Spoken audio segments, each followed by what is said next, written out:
Hello. Okay, I guess this will be kind of a weird video because I don't actually have the guitar here to show off like in most of the videos. This is, however, a guitar that I did own. It was around $350 new at the time, I think. And I might have the title of the guitar wrong. I'm not positive. I put it as Artcore, but they have a different series. The names.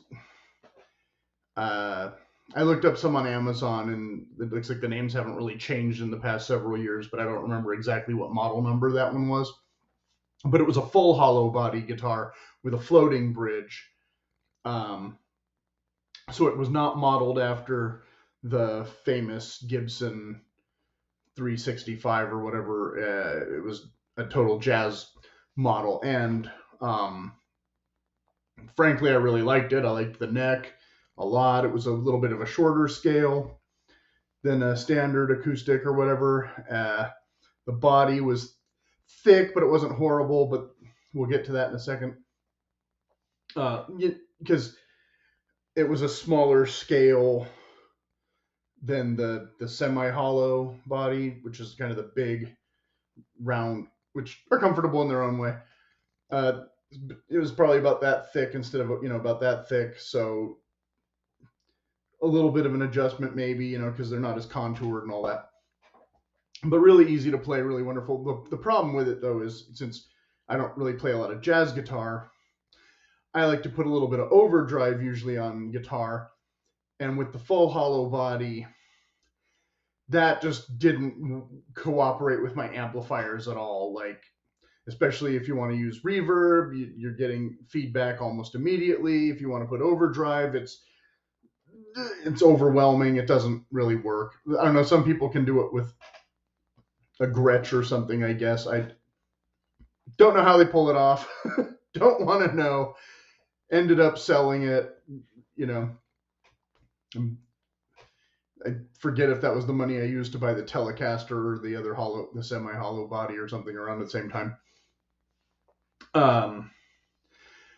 So I'll be talking about the Dot hollow body in a different video, and I have a few other topics I want to get to.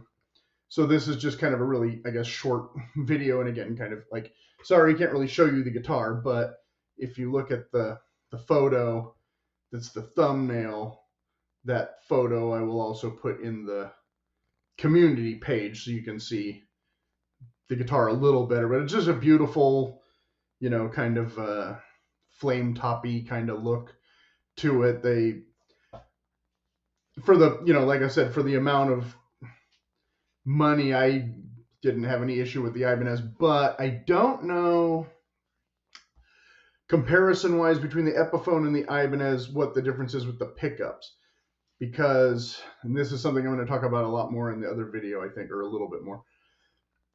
Ibanez seems to have two levels of pickups. There's a like base standard model, and then every other guitar, no matter how beautiful they are, seems to all have the next grade of pickups, and they're all humbuckers, and they're all the same as far as I've been able to, like I said, in my limited amount of research for trying to find.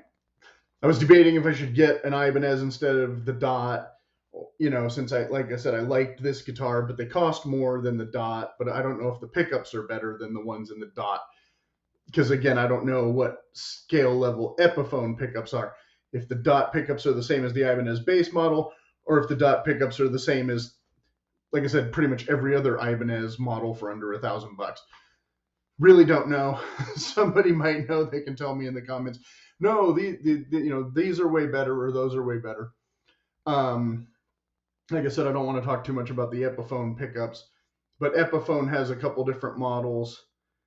And at the time, I was told one thing, and now I've heard another thing, which is that they've upgraded the Sheraton level pickups. So I don't know if the Dot ones are worse than the Ibanez ones, but the Sheraton ones might be better. Couldn't tell you. Don't know. You'll have to investigate that for yourself. But at least this will give you an idea of something to think about if you're on the market for a jazz guitar or a bluesy or a semi-hollow instead of a hollow, that kind of thing. Look around, see what you like.